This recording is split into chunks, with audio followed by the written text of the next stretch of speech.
Fala, meu povo, beleza? Vamos comentar um pouquinho sobre Tottenham e Arsenal antes de comentar sobre Barcelona e Real Madrid, que foi o jogo da final da Supercopa da Espanha. Tottenham e Arsenal, um Tottenham ainda voltando aos trilhos, né? Ainda não tinha Richarlison, ainda não tinha alguns outros jogadores, né? Essa pós-Copa tá bem estranha, bem diferente, porque tem os jogadores ainda voltando, então você percebe que alguns jogadores estão fora de ritmo, outros ainda estão tendo algumas folgas. Mas Tottenham e Arsenal mostrou por que o Arsenal é líder do campeonato.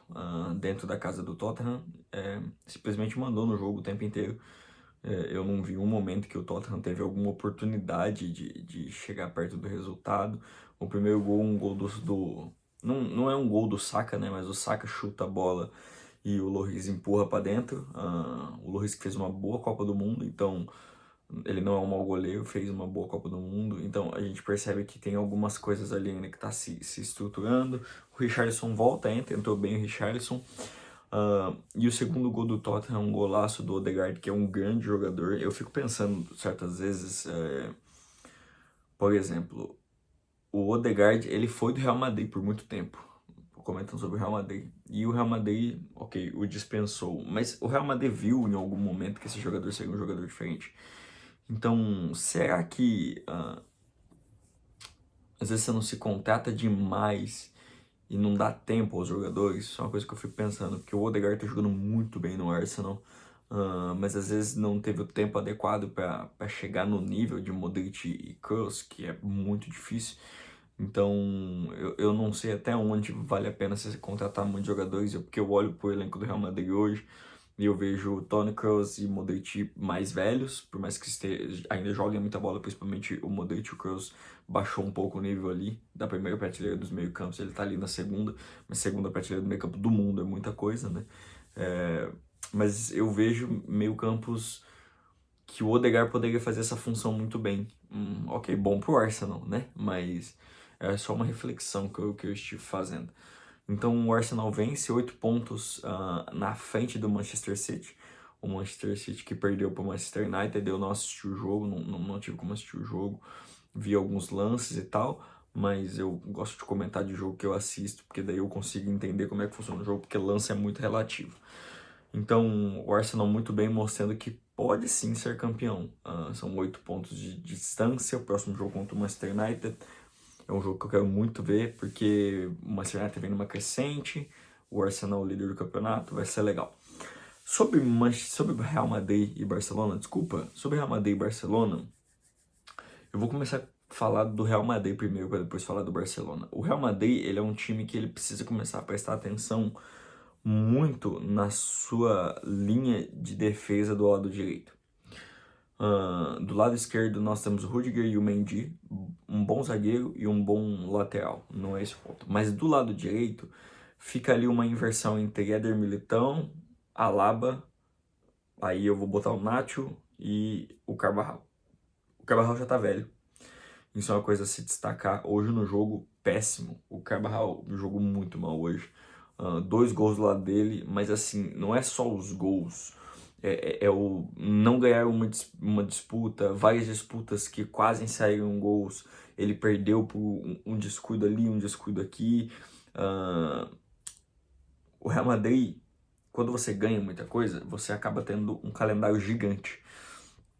Nesse calendário gigante, você pode ser prejudicado por jogadores mais velhos. Então, eu tento pensar muito o que eu tô falando aqui pra eu não falar palavras erradas, né? Mas será que vale tanto a pena ter um cara que tem história no Real Madrid, ao invés de ter um lateral de médio porte, então, mas que corra o jogo inteiro? Hoje o futebol não é um futebol que a técnica eleva. Por exemplo, o Vinícius Júnior não conseguiu fazer nada em campo. Foi o melhor para mim do Real Madrid em campo, mas não conseguiu fazer nada em campo, mesmo sendo o melhor, pelo fato de estar muito bem marcado, e a técnica, quando você tem 3, 4 num espaço curto, é muito difícil você executar sua técnica.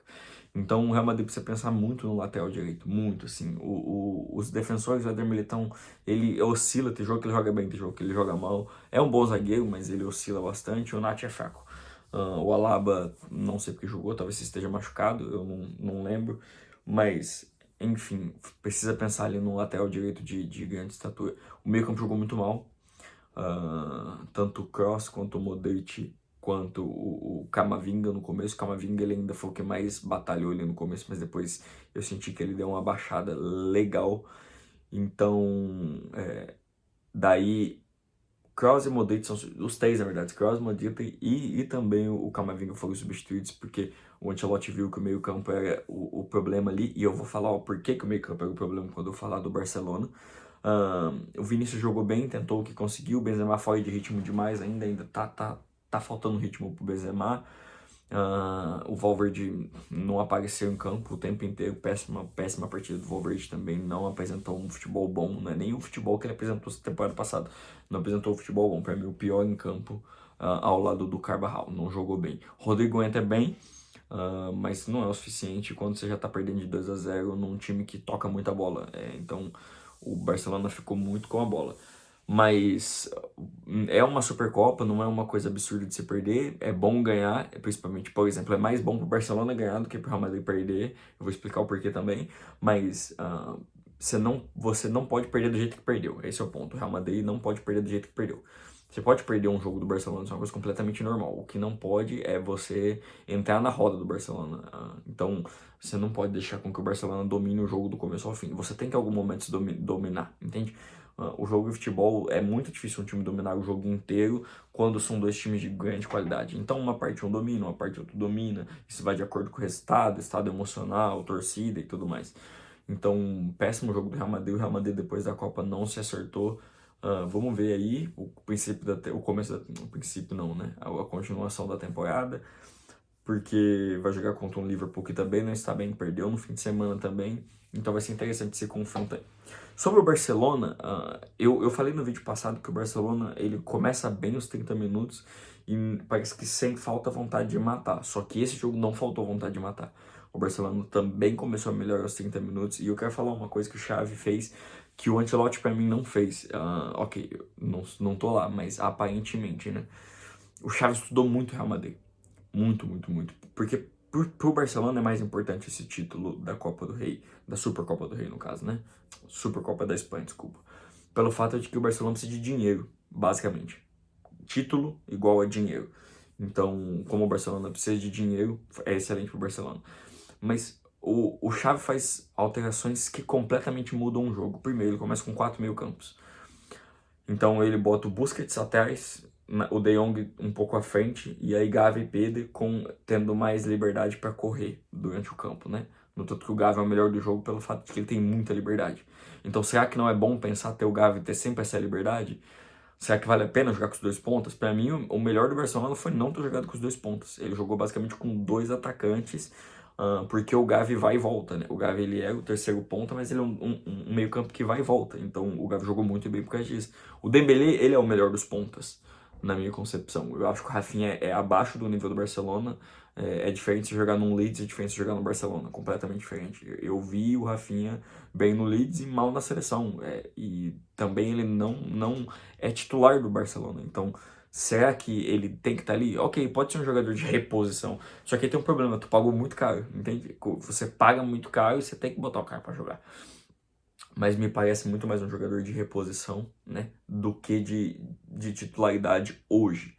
Não que o Rafinha seja um mau jogador, eu acho ele um bom jogador, mas é diferente quando você tá jogando num Barcelona do que num Leeds.